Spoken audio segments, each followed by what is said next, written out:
Hi everyone, I'm Crystal Rose. And I'm Carlene. And we are here to share a message with you and see if we can garner your support in the light of the devastation from Harvey and Irma. Those have been hitting, places that are dear to us. But we also wanted to bring up another country that has continuous devastation from these instances like Irma and Harvey. And so we're hoping that this will resonate with you a little bit more, especially if you're looking to help. So Carlene, why don't you share a little bit about who you are and what you do? Okay. I was Carlene, and I was born, I'm a native of Haiti. I was born and raised there, and at the age of 13, my parents sent for me for a better life. Then I reside in Pasadena, beautiful Pasadena, California, which I loved and really was blessed, just been blessed to be there. And I just believe that God always had a plan for my life. But after the earthquake in 2010, in Haiti earthquake, I went there, I visited Haiti, and when I got there, I just knew, it just changed my life completely. And I knew at that time, I needed to go back and give back to my country. So since then, I've been back, opened up a foundation called Child of Haiti. And so Child of Haiti's overall mission after you saw the tragedy that not only the earthquake in 2010 caused to Haiti, but the hurricane after hurricane and then more earthquakes, you found that your mission is to go and help the orphans that are there in several different ways. Yeah. So how has Child of Haiti supported orphanages so far? Okay, so far we've been coming back and forth, bringing teams. We've gone families, friends, and so we've gone out there and to different orphanages, work with the kids. Like I said, education was really the core of it. Spiritually speaking, Haiti has a strong foundation of that. So the kids already adapt to knowing who Christ is. And that's one of the things that I really want them to know. Yeah. But after that, education. And that's what we've been doing, bringing school supplies. And also hygiene product is very essential because we need to teach them how to stay clean and know the importance of it. And so that's pretty much, the main core of it, the education spiritually, and also how to, and also with the clean water, educate them. And I've been going back and forth for twice a year and doing some wonderful work and saving lives, basically. And the most important thing that we've been doing is because of our water situation that we don't have good water. And so we've been donating a water chamber called Life Straw Community. And we've been able to take them to orphanages and schools and to help save lives. So you've brought these to schools and orphanages, but there's much more that's needed. So you're bringing more on this trip, taking some to the Dominican Republic, which they need all the help they can get right now. Yes, we are taking that journey there, and it's just heartfelt. Like you know what you can do, but sometimes you feel helpless. Right. And when I see these water chambers, I knew we can make a big difference. Right.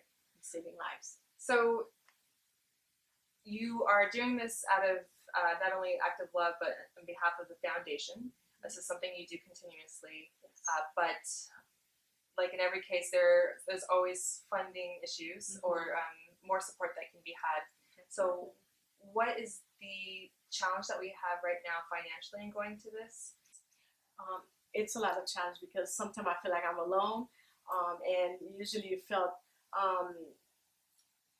it's hard asking, and it's very hard asking, and sometimes people say no, and I know with me, I just have to keep pushing.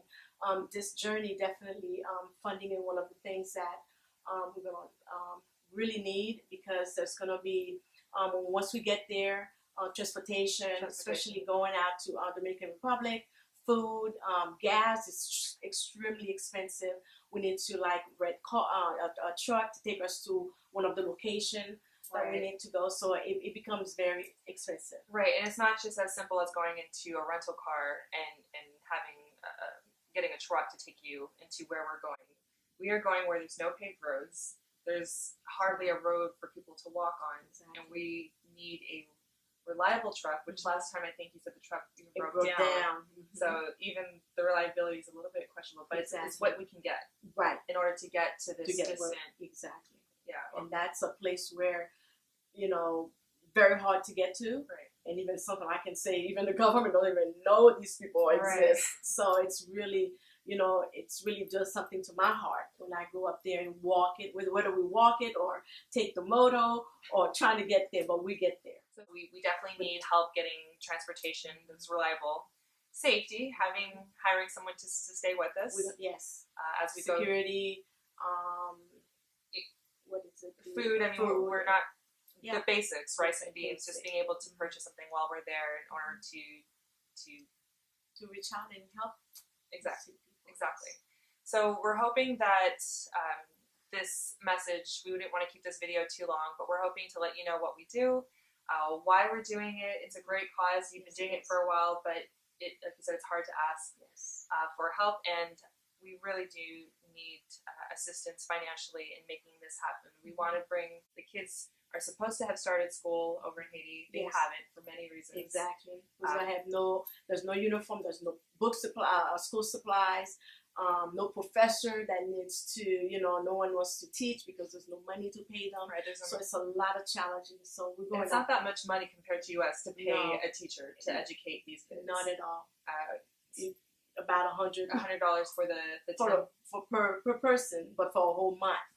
Yeah, just imagine. Right. So there's a number of ways you can help. We're looking for immediate support, funding for supplies, transportation once we get there, as well as food once we're there. We're paying out of our own pocket for our flight there, so we're not asking you to pay for our flight, but just the transportation, security, and food that we need once we get there.